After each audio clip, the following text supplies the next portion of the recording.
Catus, Maximus here, this time with another kind of more obscure brand of heavy-duty demolition screwdrivers. Empire Korea. I believe these may be early ones from 1980s or so, maybe the 1990s.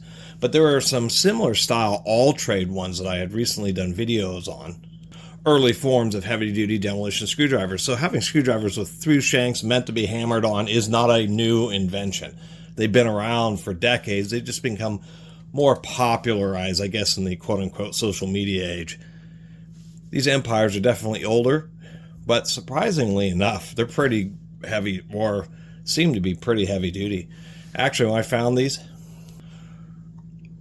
early season garage sale that was near me, that had a whole bunch of Craftsman stuff that I wasn't interested in, but in just a box of screwdrivers, these stood out because of the obviousness of the through shank. There were probably 5 or 6 of them, but a lot of them were pretty beat up. Slot heads that had been either twisted or chipped. There was a number 2 Phillips, which was just totally destroyed. So I bought the 2. They're only 25 cents a piece. So I bought the 2 best ones, which happened to be a number 3 Phillips, which looks like it's been used a couple times, enough to break the chrome off, but otherwise in near perfect shape. Do like demolition screwdrivers in Phillips form. Not just flathead form for using as pry bars, chisels, etc. The nice thing about having them in Phillips is lots of Phillips screws end up getting jammed. And if you hit a driver, besides using hand impact drivers to try to loosen Phillips, just driving a screwdriver into the screw hard will actually cause the threads to shift just a little bit. And usually that's more than enough. Like, Honda brake rotors use big Phillips head screws just to retain the rotor or keep it from coming loose when you are rotating the tires or pulling the wheel on and off. But they become notoriously stuck. Motorcycle screws, that type of stuff. Lots of Phillips head screws on motorcycles, oddly enough. A driver like this is almost as good as a hand impact driver, just because hammer it in and it just causes the screw threads to shift.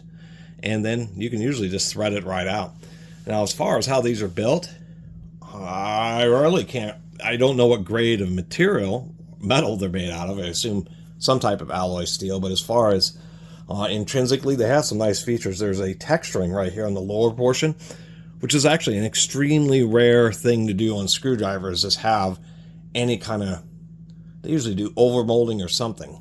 I mean, I have a whole drawer of screwdrivers, and none of them really have this kind of etched or stippled texturing, which I admit is a nice little touch. Don't mind the quad lobe design on this, just because it has really deep finger grooves, so you can really get a good grip on it and apply a lot of force. But as far as how heavy duty they are, it isn't just that it's a through stem, but we do have a large striking cap that is pressed onto the end of the stem. Interestingly enough, you can just see there where they've pinched down the center of the stem to help keep this handle, presumably prevent it from wanting to slide downwards. But that was a nice touch, what they really didn't need to do, because they already have this whole spiral or corrugated section up here related to the striking cap, and that translates down to the smaller, I'd say 5/16 flathead as well. So, and this one actually has been hammered more than once, looks like with a waffle face hammer, and so far is held up. So, since I like to document random tools, here are some random tools that I'm documenting. Here we are, dug up my Alltrade, which happened to just be a couple of flatheads. But as far as early versions of heavy-duty demolition screwdrivers, the Empire just totally shames the Alltrade. This one, actually, you can just see the Alltrade silk screening on it. But having a little metal cap here and this metal cap here, this isn't quite as heavy duty. It's a solid piece. They're kind of using these metal collars that prevent, and it seems like it's a different grade of acetate, where this one's more likely to crack than this one. And this just seems a little bit more modern than slightly older ones.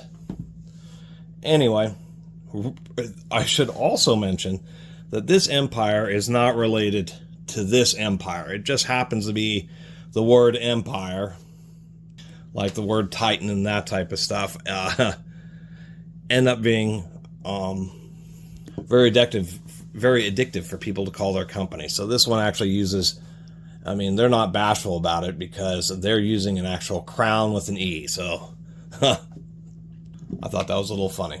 Anyway, thanks for watching.